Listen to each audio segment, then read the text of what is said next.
আসসালামু আলাইকুম রহমতুল্লাহ বরকাত। সকলে কেমন আছেন? আলহামদুলিল্লাহ। আজকে আমরা ঘাস লাগানোর কাজ শুরু করেছি।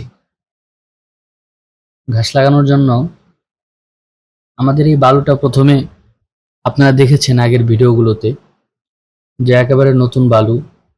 তো আমরা অনেক চিন্তিত যে নতুন বালুতে ঘাস হবে কিনা। তো যার থেকে আমরা ঘাসের কাটিং নিয়েছি, ময়মনসিংহ থেকে এক ভাইয়ের থেকে আমরা ঘাসের কাটিংগুলো নিয়েছি। তো তার থেকে পরামর্শ নিয়েই আমরা কাজ শুরু করেছি। তো প্রথমে আমরা কিছু কেঁচো সার বালুটা দুই সাইডে সরিয়ে 1 ইঞ্চি পরিমাণ গর্ত করেছি। ফাঁকা করে সেখানে প্রথমে কিছু কেঁচো সার দিয়েছি এবং কেঁচো সারের উপরেই ঘাসের যে কাটিং থাকে সেখান থেকে 2টা কাটিং কেঁচো সারের উপরে বসিয়ে দিয়েছি। এইভাবেই আমরা লাগানো শুরু করেছি। আগে কখনো লাগাইনি, এই প্রথম।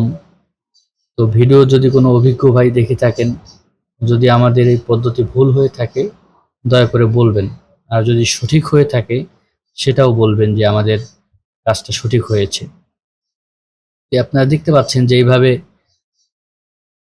একটু কেঁচো সার দিয়ে তারপরে আমরা উপরে 2টা কাটিং বসিয়ে দিয়েছি, আর দূরত্ব রেখেছি 2 ফিট বাই 2 ফিট।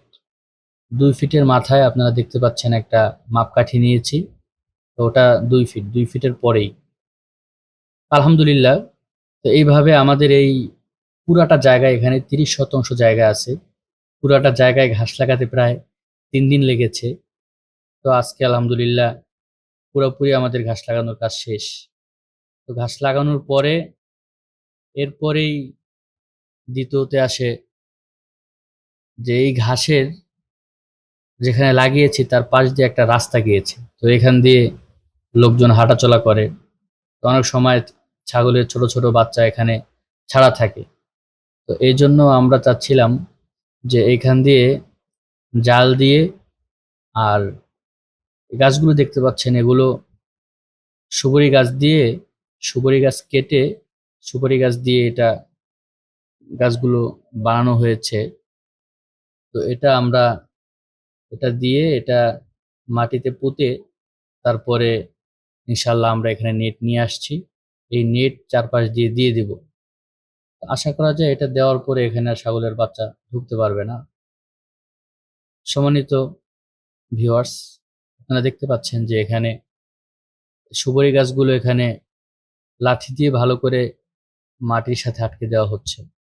তো যাই হোক, সংক্ষিপ্ত ভিডিও যাতে লম্বা না হয় এ কারণে সংক্ষিপ্ত আকারে আপনাদেরকে দেখিয়ে দিলাম যে এইভাবে দেওয়ার পরে তো আজকে প্রায় সকাল থেকে একেবারে সন্ধ্যা পর্যন্ত আমরা কাজ করেছি।